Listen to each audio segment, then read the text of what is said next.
What is up, guys? The Retro Gamer here with another video, and today I want to talk about something that some of you might be thinking about, and that is, well,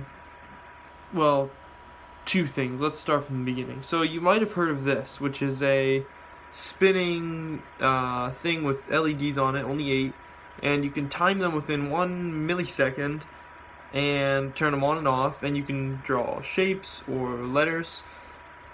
And some of you creative people might have thought that, well, we have this, and we have this. This isn't dense enough to make a display, so why can't we combine the two? And, hold on.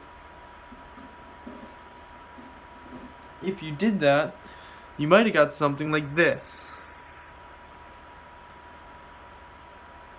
Now there's a few problems with this, actually a lot of problems, and I'm going to explain them to you, and you can do two things with this information. You can realize that there's a better way to do things and you should not do it this way, or you could try and fix these problems, because they are fixable, just very, very hard to do so.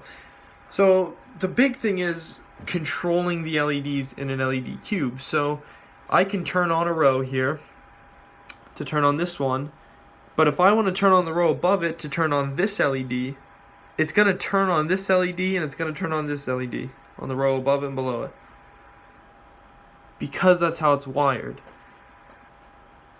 That's the biggest problem. So there's a way around that, and they're called APA 106 LEDs. They're 4 pins. It's a data in, 5-volt ground, data out. And you could wire those up and then control each one. The only problem with that is soldering that would be insanely difficult without having any leads touch each other. And I'm a pretty experienced soldering person, and it's just too difficult. Like, this is easy, but when you put 4 pins into the equation, it's pretty difficult.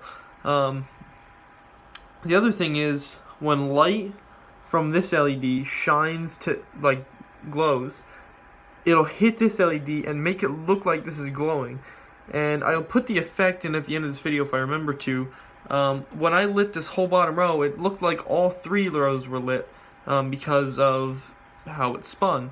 Or not how it spun, because the LED would shine in and make it look like these other ones were lit. So you'd have to cover the backs of these, which I did do in a later display, which I'll show you later.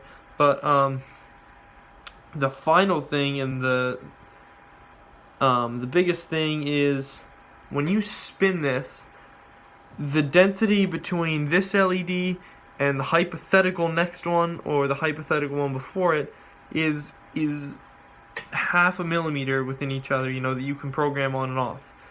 But all these gaps don't account for a good display. You need something very dense, and an LED cube will just not do it. So if you're thinking of designing something like this, which, by the way, I did design myself on Easy EDA. Oh, maybe it doesn't say Reese on it. No, it just says my company. But yeah, if you're thinking about this, drop it, or try and fix all those problems. I don't care. Like one of my ideas was have this row like this, and have the second row, diagonal to these, so that when you program it, you almost have like a solid wall. Still, you need those APA 106 LEDs, which isn't worth it. But if you guys come up with something indifferent, let me know, and I would be glad to either help you or just see what you're doing. And yeah, thank you.